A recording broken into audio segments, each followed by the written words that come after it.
Two interesting sprint car engine developments to talk about today, including what's up with the Ford program, plus a key sprint car player gets involved with an engine builder. Details on that, plus we'll cover off on weekend racing ahead. Let's go.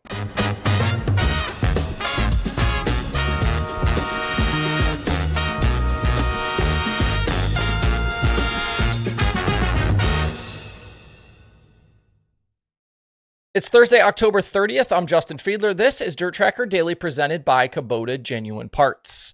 I know of a lot of you watching right now love to get out. You love to grill, maybe smoke some meats. I know you like to have an adult beverage while you do that. But if you want to bring a serious heat to your backyard, check out this deal. Right now, Pit Boss, makers of wood pellet grills, smokers, and griddles, is serving up holiday specials you don't want to miss.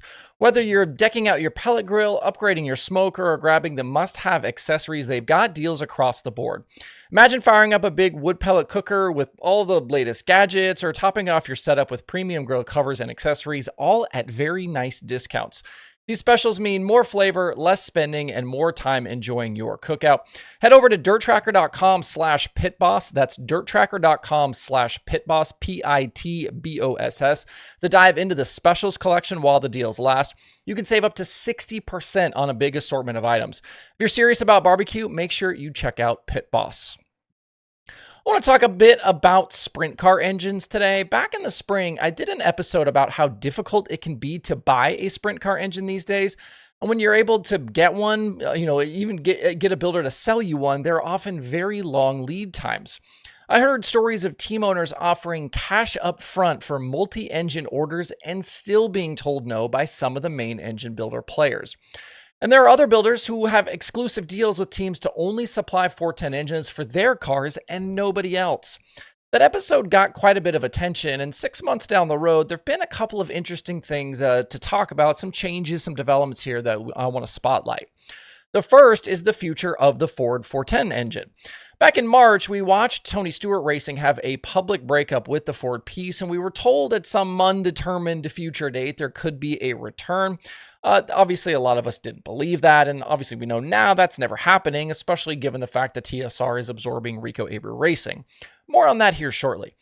Through the rest of the year, though, Rudine Racing and driver Justin Peck continued to run the Ford engines, and Shaver, who builds those Ford engines, posted a photo in June to social media of their, quote, first final design, all-new Ford Performance Shaver 410 sprint car engine, unquote. And then just this week, Don McCaskill, who works for Shaver, posted a photo of a Ford engine on the dyno there. Shaver revealed it's for Rudine to use for World Finals, but it sounds like more is coming.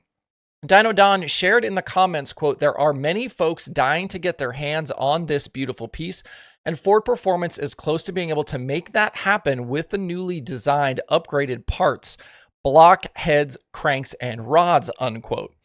In recent weeks, I'd heard rumors that there could be other teams interested in maybe getting one of these engines or running these engines in their cars, and that maybe there would be other engine builders who could get involved in putting them together. I don't know how true any of that is, but on this day before Halloween, the Ford engine is not dead. In fact, it's very much still alive. Back to Rico and TSR. TSR finished the season using more traditional Chevy-based 410s, which I believe were from Kistler. The car still had Kistler, or the car still had Shaver stickers on it plus Kistler, so I'm assuming those were Kistler engines. For 2026, though, Rico and crew chief Ricky Warner's preferences will take over, and the new TSR 24 will continue to be the same package we just watched Abreu drive to a high-limit championship. Schnee Lawson chassis with Speedway power. Speedway engine development has been around a long time. It's been central to Toyota's dirt racing efforts on that front. Development of the Toyota 410 was split between them and Ryder, and Speedway heavily involved with the midget engines used by teams like Keith Kunz Motorsports. Speedway, though, also builds the Chevy-based 410 option, which is the one that Rico runs. One rumbling I'd heard recently was that Rico was getting involved in the ownership of Speedway engine development, and in recent days, paperwork filed with the Indiana Secretary of State seems to confirm that. A name reservation filing for Speedway Engines and Speedway Engines Incorporated shows as signed by Rico Abreu, and the address on the filing matches the one for Speedway engine development in Indianapolis.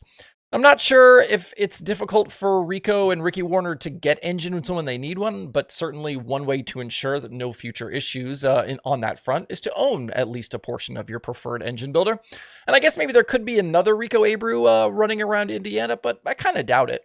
The engine stuff, though, is so hush-hush, I doubt there will ever be any sort of announcement about any of this stuff with Speedway and Rico, but it's an interesting development nonetheless, and it kind of secures the future here of an important engine builder in this space.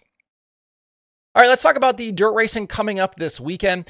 Here, not far from where I sit, the World Short Track Championship is going down at the dirt track at Charlotte. This kicks off these final few days of the season for the World Racing Group orbit. It's World Short Track, then the Extreme finale at Millbridge to start next week, then World Finals. Teams are already on the property and racing will begin tomorrow for all 9 divisions. The proceedings will be streamed live on DIRTVision and the grandstands are open, but this event is really geared towards the competitors.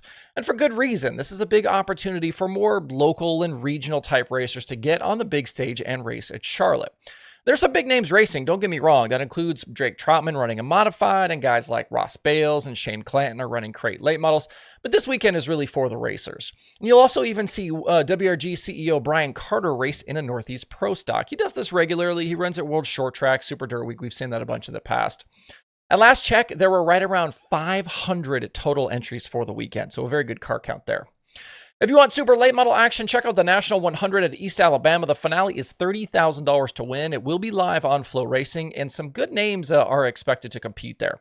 That includes Kyle Bronson, Tyler Erb, Dennis Erb Jr., Brandon Overton, Jimmy Owens, Garrett Smith, Dalton Wilson. Those are just a few of the names that I've seen on the entry list over there. We've seen some crazy stuff happen over the years at this event, so don't sleep on this one this weekend, the National 100 at East Alabama. Your other super late model option is the Fall Clash Series at Georgetown and Potomac. Trevor Feathers won the Keystone Cup last weekend at Bedford. He's trying to run down Mason Ziegler for that series championship. Not very many points here between those two with just a handful of races left to go. Weekend sprint car action, you're down to 3 options. That includes the Dirty Jersey finale at Bridgeport. That one is unsanctioned wing 410s plus USAC East Coast 360s, 305s, and 4-cylinders. Anthony Macri is going to run. Danny Dietrich, he's a promoter of the event, so he's going to race. Freddie Raymer, Briggs Danner, and a lot more will be on hand there. You've also got the Short Track Nationals at Texarkana 67 Friday and Saturday. This one was going to feature Blake Hahn, Sam Haverty, Brenham Crouch, Tim Schaefer, Landon Crawley, Cole Macedo, Ian Madsen, and more. Stock cars are the undercard there. And at the Stockton Dirt Track, it's the Tribute to Gary Patterson Sprint Car Challenge Tour, Pro Stocks, and Wingless Sprint Cars on Friday. The NARC Finale, Dwarf Cars, and BCRA Midgets on Saturday. Austin Wood leads Seth Stanley for that Sprint Car Challenge Tour title, and 39 points separates DJ Netto, Sean Becker, and Bud Kading for that NARC crown. So that one's going to come down to the very final laps there. Should be good racing both nights there at Stockton. That's the Daily Show for this week. If you want a full rundown on your streaming options in the coming days, don't forget to check out DIRTRACKR.com/watch tonight. What's racing, where it's happening, on what service, and start times where available, plus links to watch everything. Thanks as always for tuning in and all of the support. It's very much appreciated. Hope you guys have a great Thursday and a great weekend out there. We'll see you right back here on Sunday.